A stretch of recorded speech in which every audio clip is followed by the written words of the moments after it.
Good afternoon, everyone.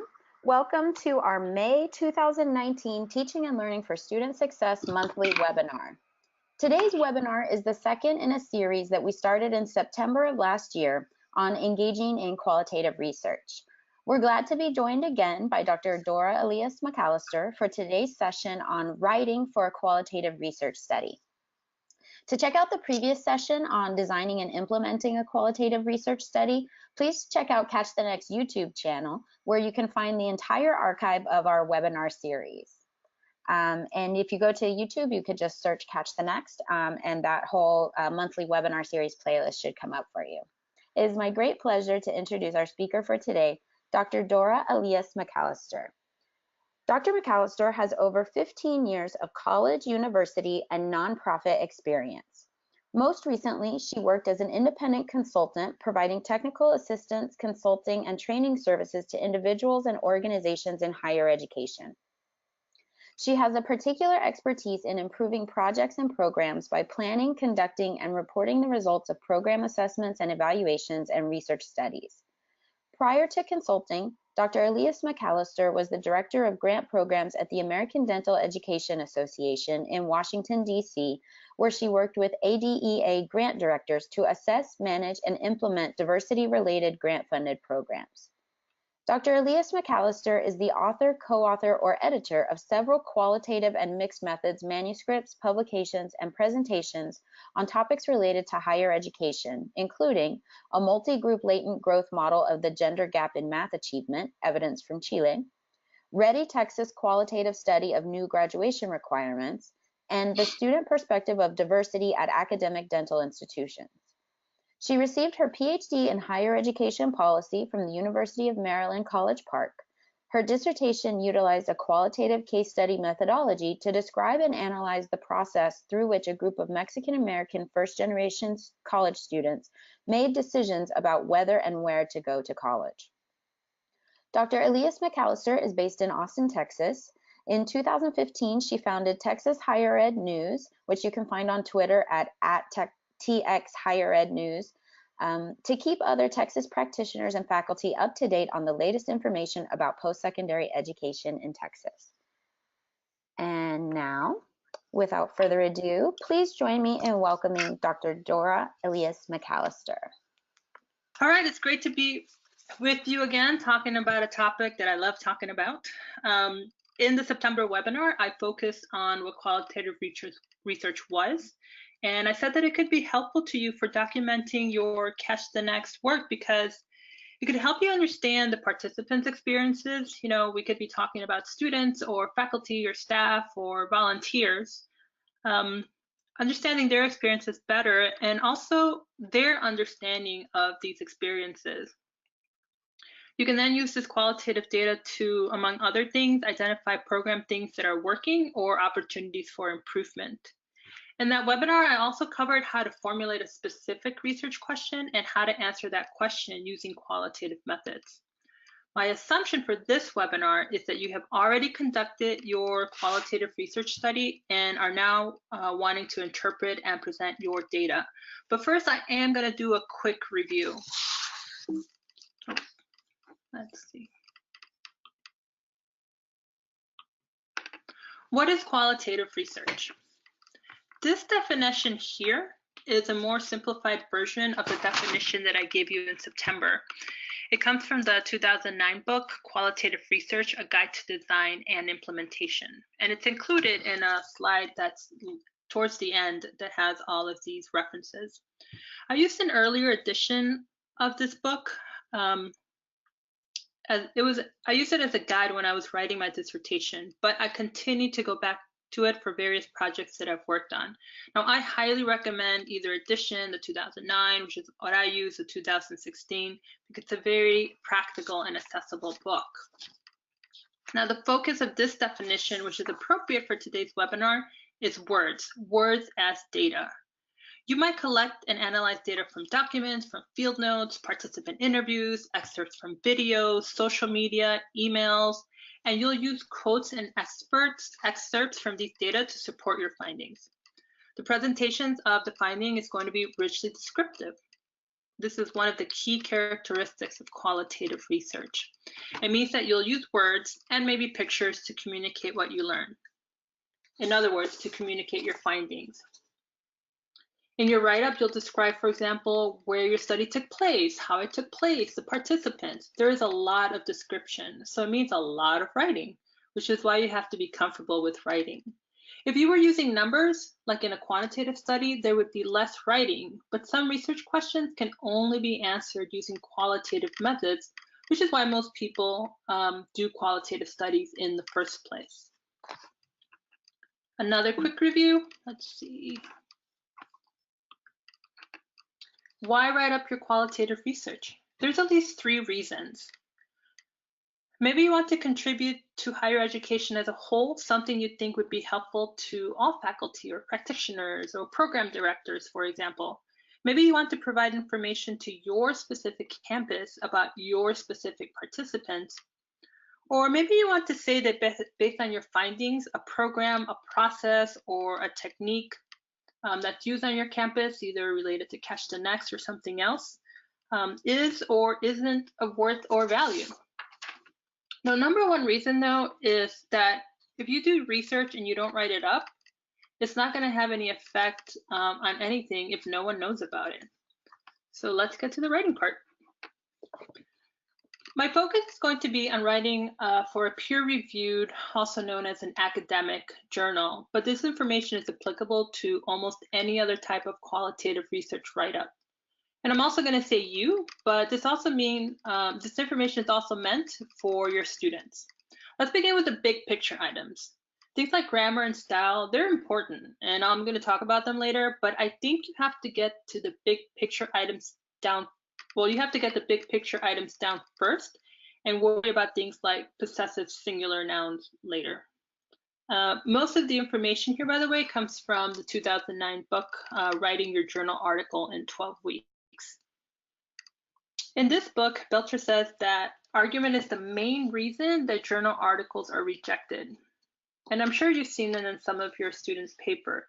Either there isn't an argument, or it's not stated early, or it's not stated clearly. So what's an argument? It's what you want the reader to believe, simply put.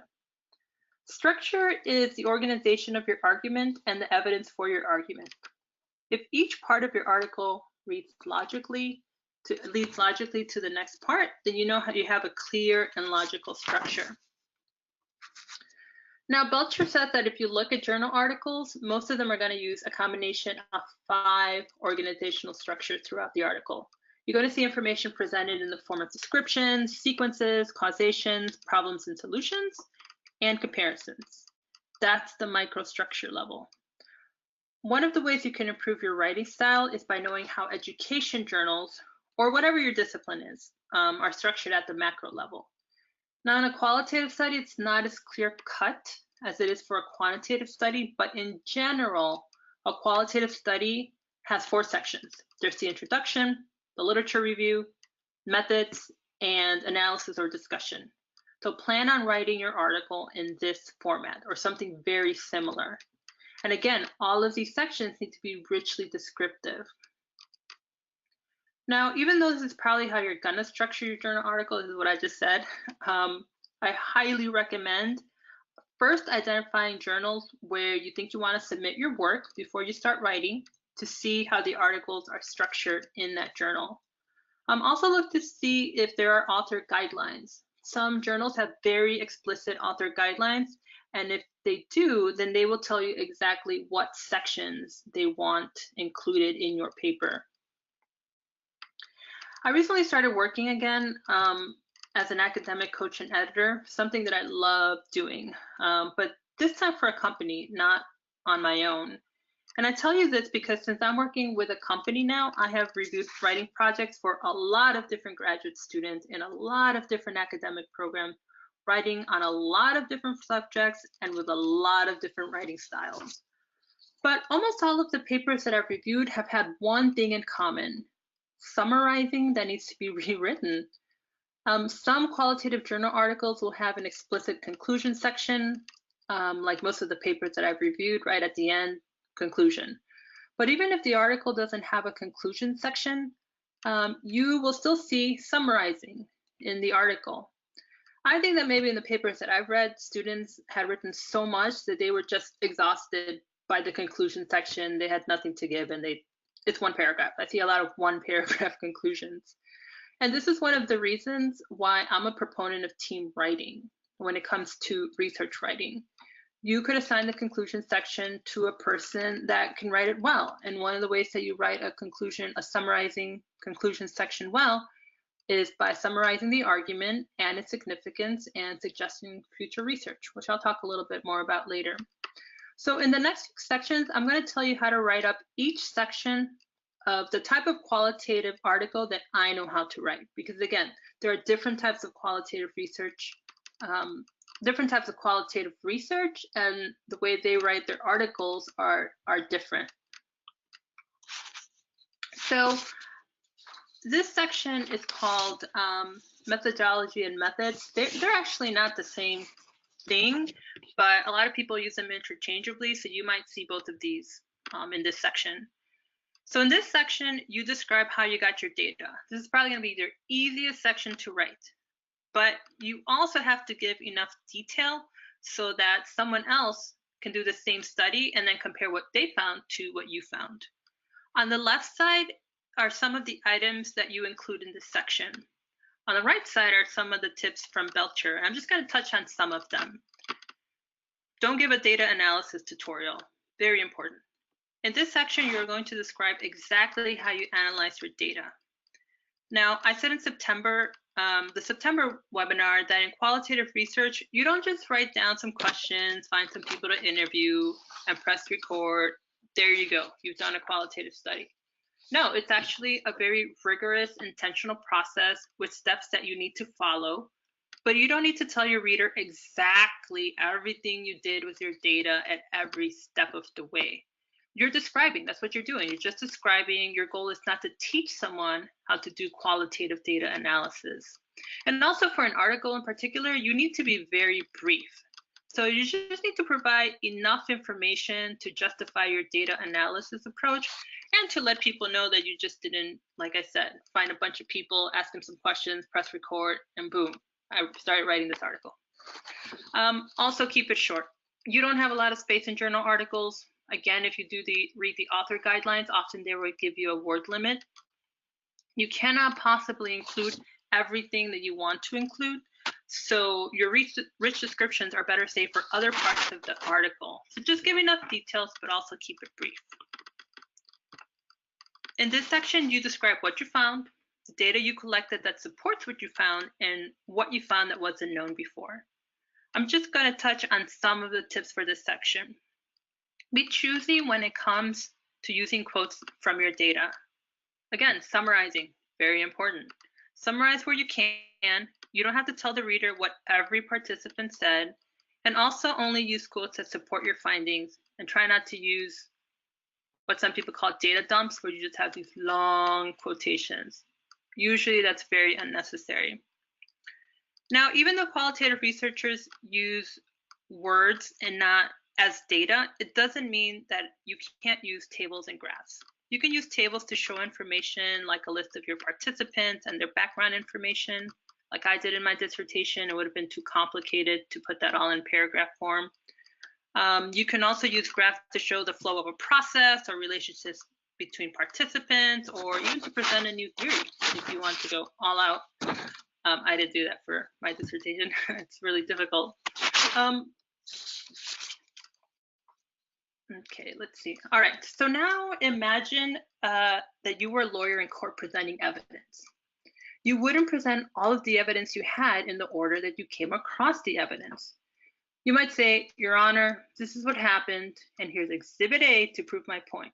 This is essentially what I mean when I say don't organize the results by discovery. You're going to do the same thing. This is what I found, and here's what I have to prove what I found. And then earlier I said be choosing when using quotes, but when you do use quotes, make sure that you identify who said the quote.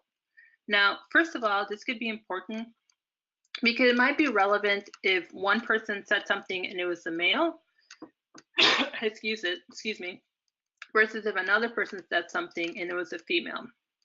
1 second. My apologies. And 2, if you have a lot of respondents and don't identify all of their quotes, it might get confusing for the reader. Like, wait, who said what? All right, this is where you want to spend most of your time and energy because it's the most important section. It's often the longest section, and it's going to be the most difficult to write. You can have great data, but be completely off on what all that data means. Now, I'm not going to go through all of these. Again, I recommend checking out Belcher's Writing Your Journal article in 12 weeks. But there are some things here that I want to highlight. The second point is about hypotheses. In qualitative research, we don't usually use hypotheses, which is why I put hypotheses in quotes. We say we don't use them because we don't test the theory, we don't run an experiment, but still, based on the literature review, for example, we have an idea of what we might find. So instead of saying whether you confirmed your hypotheses, really what you're doing here is that you are going to talk about whether your findings confirm previous research or contradicted previous research. Implications has to do with discussing what your findings suggest. So, for example, do your findings suggest that a program, process, or technique should be changed? That it should be gotten rid of? That it should be made better? You have to discuss the implications of your findings. Significance is answering the question, so what? All right, you did this study, you found this information, so what? Why should people care about your findings? Don't leave this up to the reader to figure out. You have to tell them explicitly why it's important. So those are the sections. Let me get a little bit more into editing. So I said earlier that content is definitely more important than style. But there are some academic writing errors that could get your journal article rejected, even if you have done a great research study. And here are the most common things that I have seen recently. And again, I'm just going to go through a few of these. If you want to know more about them, feel free to get in touch with me directly. I won't name names, but I can give you plenty of examples. Now, voice and borderline plagiarism are actually very closely linked. So I've told a few students, reading their paper and commenting, I've written, consider revising sentences so that you include more of your own voice in the writing instead of relying solely on cited materials. This is really a polite way of saying, I think you may have plagiarized. And I'm not writing their papers through plagiarism detection software. And if there is plagiarism, I really don't think that it's intentional. But I can just tell. I can tell that they're paraphrasing and not putting things in their own words. And so that's a skill that I think needs to be taught. I was actually just looking at this. I was rereading Belcher's book because I've read it in the past. She gave some examples, and I was horrified to think that, oh my God, I may have been borderline plagiarizing in the past. So make sure that you are very careful with that and you're teaching your students how that's done. The other thing I see is a lot of repetition, right? We're reading our paper, we don't go back and write it, or we've read it so many times that we just can't see it anymore. And I'm constantly writing as I'm editing, you said that in the last sentence or the last paragraph, or maybe you said this somewhere else in a different way, but it's still the same thing. You're still repeating something over and over. That's not necessary. Passive voice, we all know what that is, but a lot of students still do it. It can be hard not to catch sometimes. And especially if you're using APA style, which is very common in education, active voice is preferred in APA style over passive voice whenever possible. Writing. I'm going to read a quote for you by Stephen Touch, I believe is his name. Every writer must be taught how to write every book she or he writes, and the teacher is always the book itself. The description of this webinar says that I will talk about how you can help students become good qualitative research writers. Now, I intentionally used the word help instead of teach because after having been through grad school twice, I now understand that my professors couldn't teach me how to write. Though they could and did teach me academic writing techniques. But as for the writing itself, their job was, and I finally understand now, through editing and coaching, to suggest ways that I could write better. That's it. That was all they could do. So I'm going to give you some ideas for how you might help students to, on their own, become better qualitative writers. Now, the first has to do with revisions. Most students have never gone through the process of revisions for papers, for assignments that they write papers they write. They turn it in, they might be allowed one revision, and then that's it, right? Then they get a grade on it. But Belcher says, and I agree, that revision is at the heart of good writing. Students may have a good idea, but if it's poorly written, and they aren't allowed to revise the paper at least once, if not more, or maybe even more than that, they'll conclude that their idea is bad. Now, it could be a disheartening process. I did so many revisions for my dissertation, and I've also done so many revisions on different writing projects that I've worked for clients.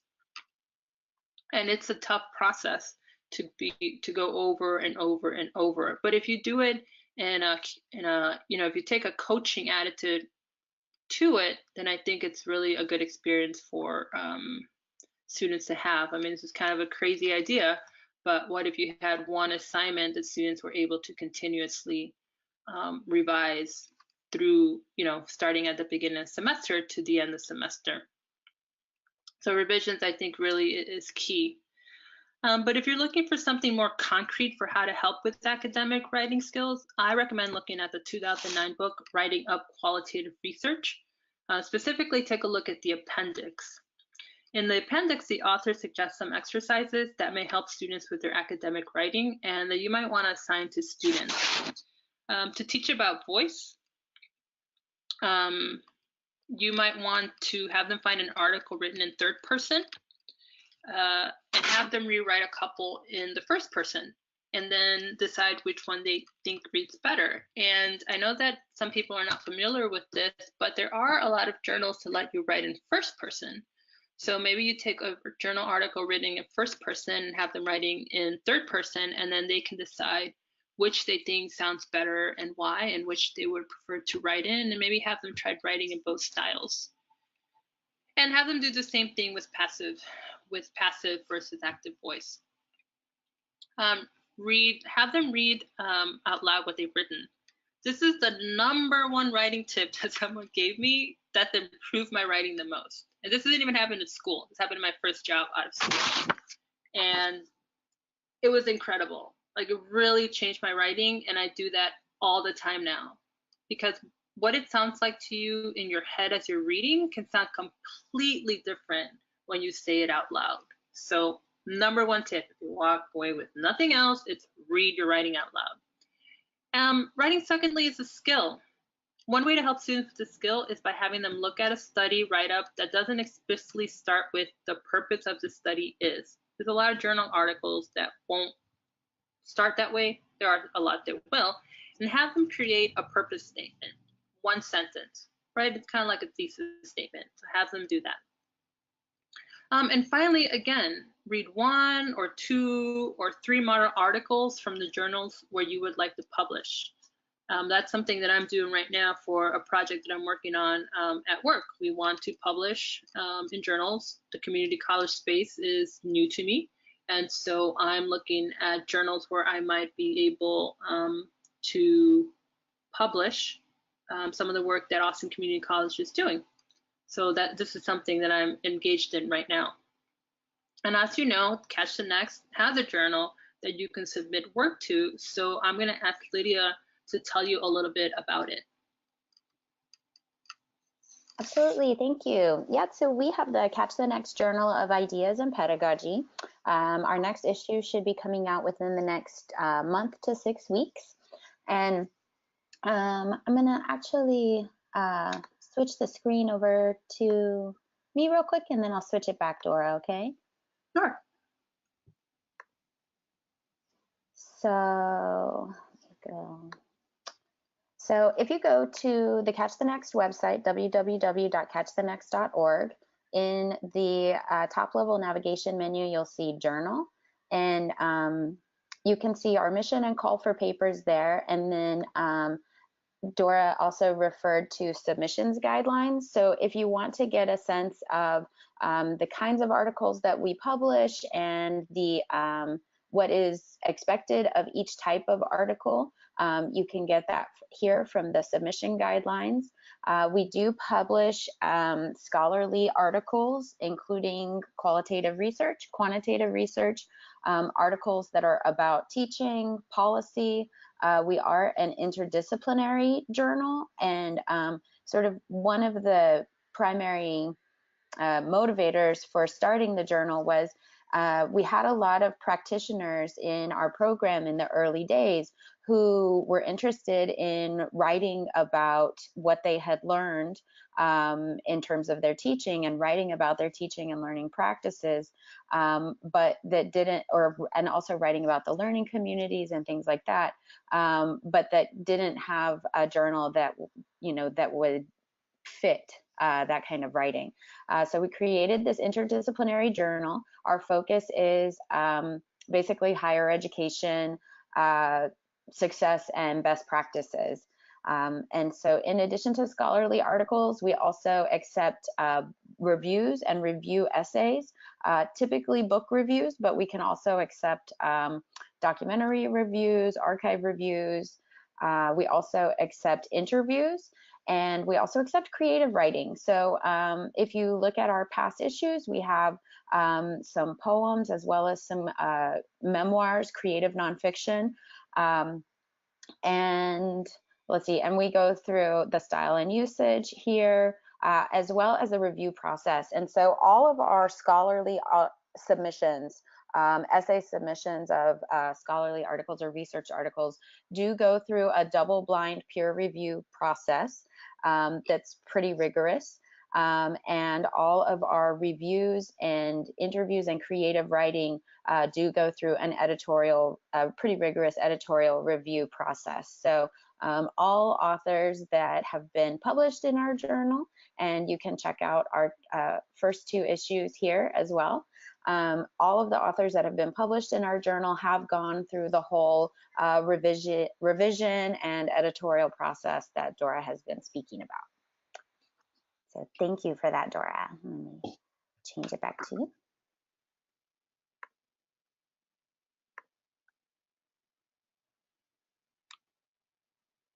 Oops. All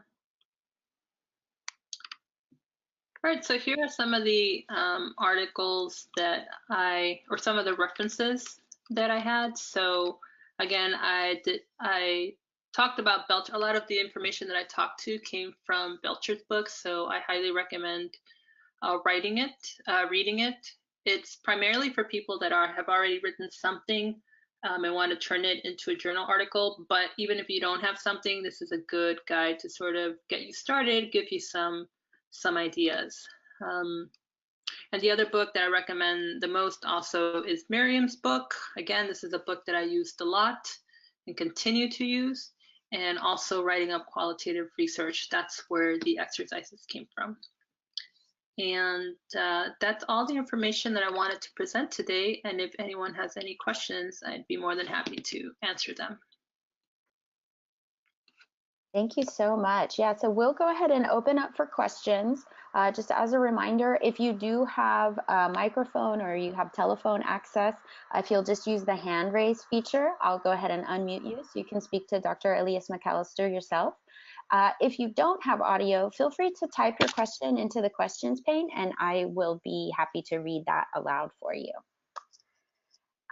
So while people are thinking, Dr. Elias McAllister, I really appreciated your sort of pivot to thinking about teaching students about writing and academic writing. And I like the idea of exercises that take third person and shift them to first person or passive voice to active voice. One of the things that I have found is that I've tried to bring my own experience with academic writing into the composition classroom. And because that experience has been so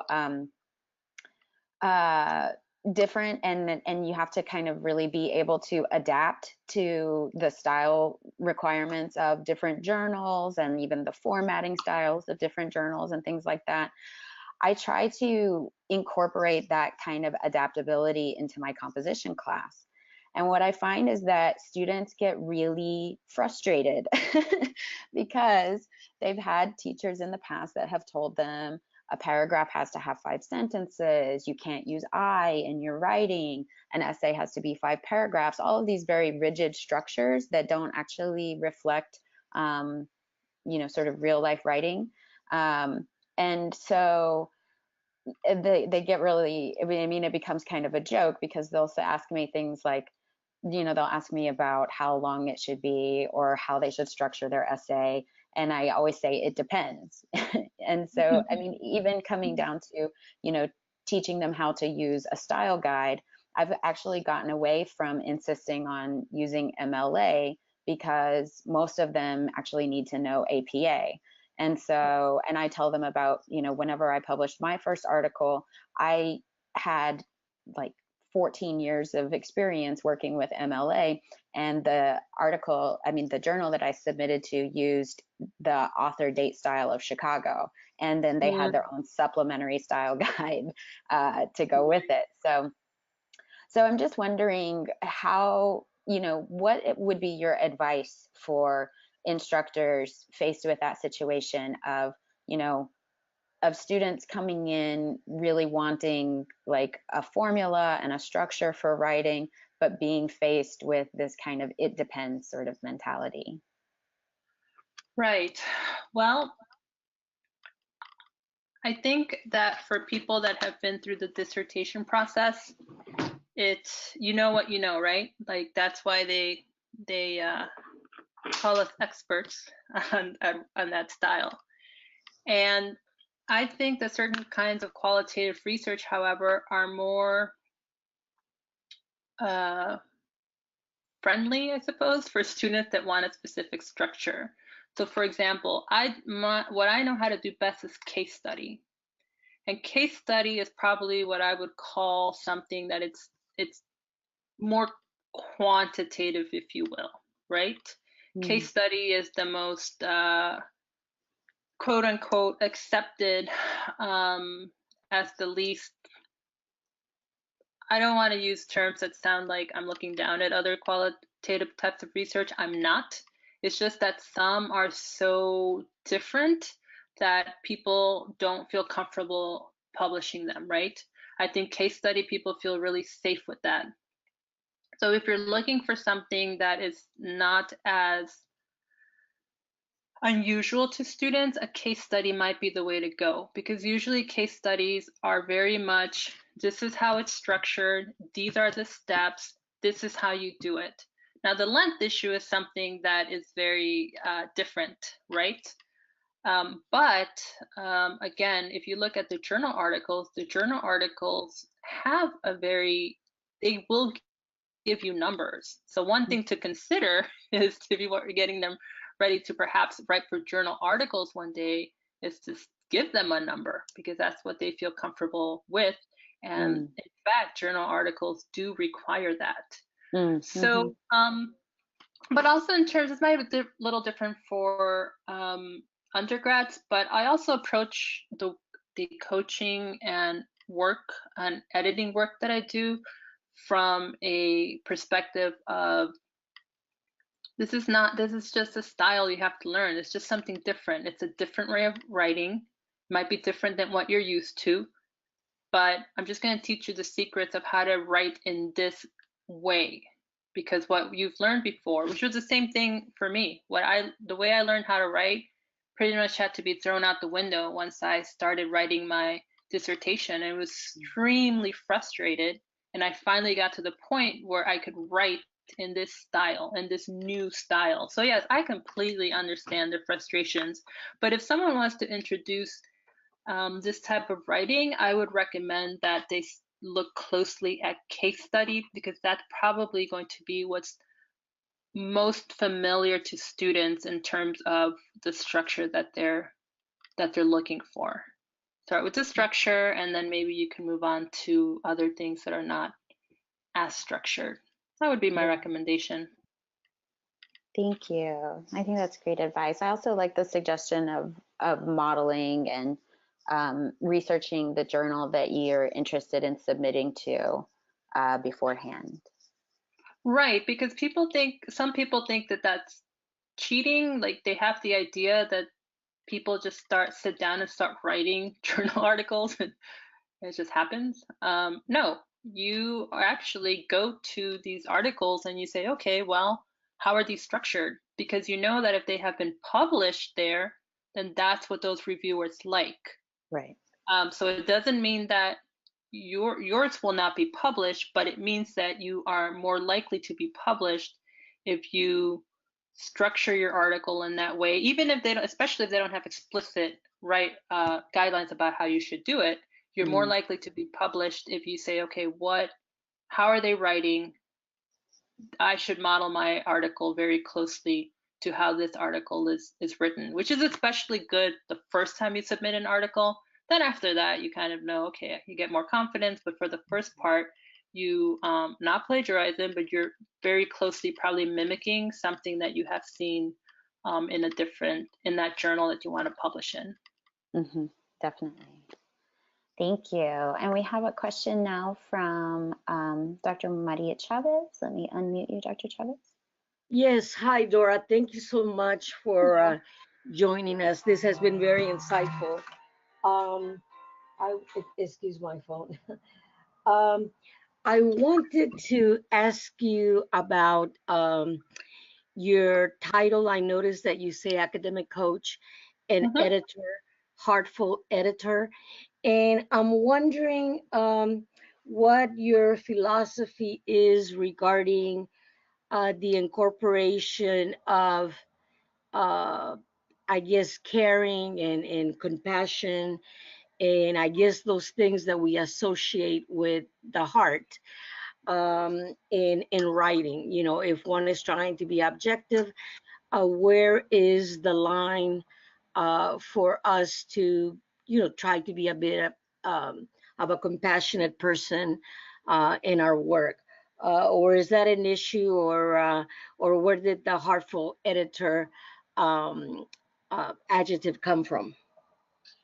Yeah, so this heartful editor is actually, it's not a description of me, although I think I'm a heartful editor, but it actually has to do with the philosophy of the company and how it's structured. So for example, when my work was edited for my district, okay, I wasn't going to say what, but I said it already. When my work was edited by some professors who shall remain nameless, they would circle, for example, they would put in the margins awkward. I would think, what does that mean? What's awkward? I don't understand. I felt kind of bad. And so the philosophy of this company that I work for is that we don't want to make students feel bad about themselves or bad about their writing or think that they're bad writing. So when we make suggestions about how the student can improve the writing, we don't say, don't do this. This is the wrong way to do this. We write comments like, I suggested you do this, or maybe you could try doing this, or could you rewrite that sentence so that you're saying this instead of this? In APA style, this is how it's done. Make sure that you're applying this rule throughout the paper. That's another thing, that we aren't editing everything for students. We're teaching them eventually how to do things on their own so they're not depending on ourselves, on us to do all the work for them. Excuse me one second. Oh, I think I might have a cold coming on. So that's where the heartful part comes in. And I should have mentioned that also in the where I talked about editing, is think about the kind of feedback that you're giving students, how you're giving it back to them. And I know it could be difficult when you're looking at a lot of papers, but I was looking at a lot of papers too. And it's really that heart piece of, and then the other heart piece is that it approaches, like myself, even in the work that I was doing prior to and I was doing that kind of editing before when I was working on my own also, but that approaches the work like I've always done from a social justice perspective of you have something that I want. I work exclusively with doctoral students. You have something that I have, a doctorate. How can I help you get that doctorate? Well, one of the ways that I can do that is by teaching you the language of academic writing, because that's really what it is. It's like learning a language, how to say things in that language. And that's what we're going to do. And so that's the other approach that this place takes. And I like that. The other thing, though, that made me think of in the hard piece is that qualitative research is very a good way to incorporate the heart. It's very difficult to do that in quantitative writing, in quantitative articles, but in qualitative research in particular, you can make your heart come through, and you can also make the heart of your participants come through, which is not something that is likely to happen in quantitative research. Great, thank you so much. I appreciate it. Thank you. Yes, thank you, Dr. Elias McAllister, for this whole presentation. I know for me personally, it's been really illuminating on the writer and researcher side, as well as on the writing instructor side. I've gotten a lot of good ideas too about things that it's important to teach my students as well. So thank you so much. And I think we're done with questions. Oh, I'm sorry, we have one more question from Ann Fletcher, who writes, she says, is there any one source where I can find more about the kinds of feedback you're suggesting? In terms of like the heartful feedback, I guess. Oh, how to give the heartful feedback. Mm-hmm. Well, I think, so this is more, I have a list going for myself. So if you send me, maybe just send me her contact information, I can send her the working document that I have for some of the comments, that the way that I structure things for students. Nice. Yeah, I started doing that as well, where I'm sorry, go ahead. No, I was going to say, because this isn't one, like, I'm not getting this from a book. So I can go back and, I mean, I've started a list of this also, but I can put together a, like a one pager with maybe some of the comments. You know what? I can do that as a one pager for anyone, and I can give that to you, Lydia, and then you can forward it on to her and anyone else. Absolutely. Well, and if you wouldn't mind, we can put it up with the recording of the webinar as a resource, and with the slideshow up on our website. Yep, I will do that. Okay, perfect. That'll be wonderful. Thank you so much. And Anne says, thank you and wonderful as well. So, all right. Okay, thank you so much. Summer and end of semester. Absolutely. You too. Take care. Thank you.